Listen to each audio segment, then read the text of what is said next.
17 मई 2018 England में रात के 8:20 पर पुलिस वालों के पास एक इमरजेंसी कॉल आती है। कॉल करने वाला पुलिस वालों को बताता है कि वो थोड़ी देर के लिए घर से बाहर गया था, कुछ खाने का सामान लेने और अपनी दुकान से अपना लैपटॉप वापस लेने। और अभी जैसे ही वो अपने घर वापस आया, उसने देखा कि उसका सारा घर बिखरा हुआ है और उसकी वाइफ बेहोश पड़ी है और उसके हाथ पैर भी डक्ट टेप से बंधे हुए हैं। कॉल करने वाले का नाम मितेश था। मितेश पुलिस वालों को बताता है कि उसकी वाइफ के गर्दन के ऊपर काफी गहरा काला निशान है और उसकी नाक से खून भी बह रहा है। मितेश काफी घबराया हुआ साउंड कर रहा था, इसलिए पुलिस वाले उसे बोलते हैं कि मितेश प्लीज आप परेशान मत होइए, आपके घर के पास एम्बुलेंस आ चुकी है और सब कुछ ठीक हो जाएगा। ये कॉल कटने के जस्ट थोड़ी ही देर बाद मितेश के घर के बाहर एम्बुलेंस और पुलिस दोनों आ जाती है। मितेश अभी सिर्फ 37 साल का है और उसकी वाइफ जेसिका 34 साल की। दोनों ही इंडियन हैं जिन्होंने अपनी पढ़ाई पूरी करने के बाद इंग्लैंड में ही अपनी फार्मेसी खोल ली।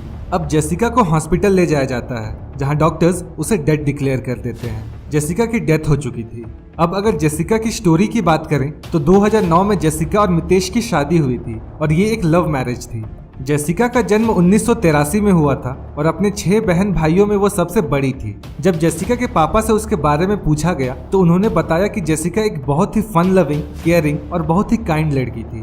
जेसिका की छोटी बहन बताती है कि जेसिका को बॉलीवुड मूवीज का बहुत शौक था और वो पढ़ाई में भी काफी अच्छी थी। जेसिका फार्मासिस्ट बनकर लोगों की मदद करना चाहती थी और अपनी फार्मेसी की पढ़ाई के लिए उसने मोंटफोर्ट यूनिवर्सिटी में एडमिशन लिया, जहां मितेश भी पढ़ने आया था। यूनिवर्सिटी के दौरान ही दोनों की मुलाकात हुई, दोनों में अच्छी दोस्ती हुई, फैमिलीज मिली और फिर 2009 में दोनों की शादी कर दी गई। फिर थोड़े दिन जॉइंट फैमिली में रहने के बाद जेसिका और मितेश ने अपना नया घर लिया, जो कि उन दोनों की फार्मेसी से काफी पास था। अब उन दोनों का अगला कदम था अपनी फैमिली प्लान करना। जेसिका और मितेश दोनों ही फर्टिलिटी ट्रीटमेंट ले रहे थे और दोनों IVF के 3 अटेम्प्ट्स कर चुके थे। अब वापस आते हैं मर्डर वाले दिन पर, 17 मई 2018। सुबह से दिन एकदम नॉर्मल था। जेसिका सुबह सुबह अपने फार्मेसी के लिए निकल जाती है, जहां उसके फादर आते हैं और उससे बोलते हैं कि मैं तुमसे वीकेंड पर मिलता हूं, और बस ये कहकर वो वहां से चले जाते हैं। अब मितेश बताता है कि वो रोजाना की तरह जिम गया था और लगभग 3:30 बजे के आसपास वो घर वापस आ गया था और उसके बाद से शाम तक वो अपने घर पर ही था। वो आगे बताता है कि जेसिका भी 7 बजे के आसपास घर वापस आ गई थी और घर पर लगे CCTV कैमराज में जेसिका शाम के 7 बजे घर लौटते हुए दिख रही थी। मितेश ने फिर आगे बताया कि 7:30 बजे के आसपास वो फार्मेसी से अपना लैपटॉप लेने गया था और उसके बाद वो पिज्जा लेने चला गया और इन सभी कामों में उसे लगभग 40 मिनट का वक्त लग गया था। जिसके बाद जैसे ही वो घर वापस आया, उसने अपना घर बिखरा हुआ देखा और उसने देखा कि जेसिका के हाथ पैर डक्ट टेप से बंधे हुए हैं और वो बेहोश पड़ी हुई है। पुलिस को सबसे पहले शक होता है कि शायद ये लूटपाट का मामला हो सकता है या फिर सेक्सुअल मोटिव भी इसकी वजह हो सकती है।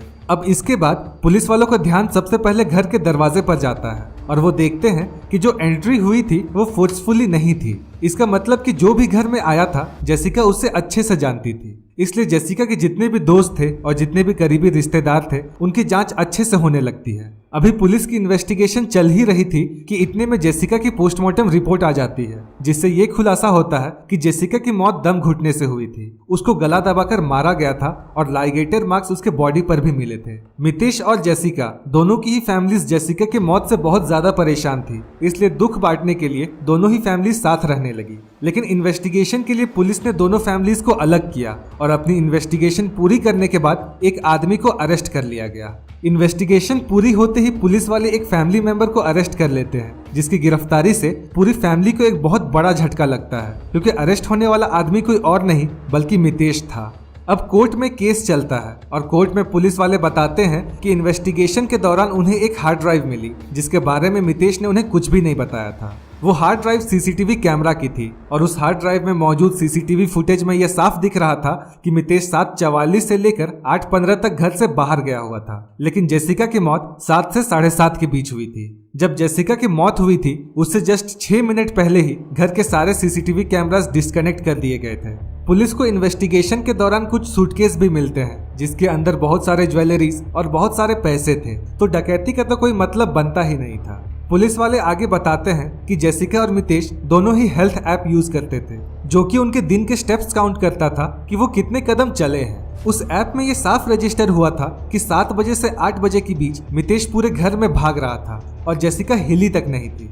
फिर 40 मिनट बाद जेसिका का फोन 14 कदम आगे बढ़ा था, जो कि मर्डर के बाद मितेश ने जानबूझकर गिराया होगा ताकि पुलिस को लगे कि ये किलर्स ने गिराया है। पुलिस ने यह भी बताया कि मितेश एक ग्राइंडर नाम का ऐप यूज करता था जिसकी मदद से वो आदमियों के साथ डेट पर जाता था। दरअसल मितेश एक गे था और उसकी दोस्ती 8 साल से एक दूसरे आदमी के साथ थी जिसका नाम था डॉक्टर अमित पटेल।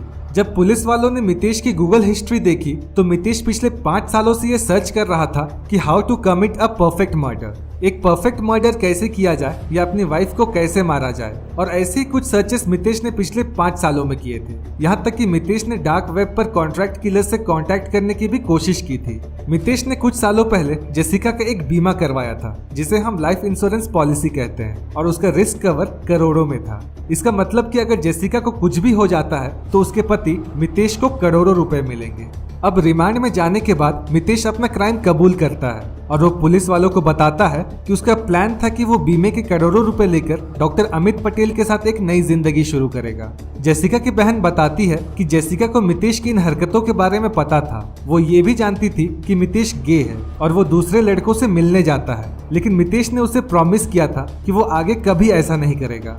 अब कुछ दिन बाद फाइनली कोर्ट का फाइनल वर्डिक्ट आता है और इंग्लैंड के कोर्ट ने इसे ऑनर किलिंग बोला, यानी अपनी इज्जत बचाने के लिए, अपनी पोल पट्टी छुपाने के लिए मितेश ने अपनी वाइफ का खून कर दिया और इसी के साथ मितेश को उम्र कैद की सजा सुनाई गई।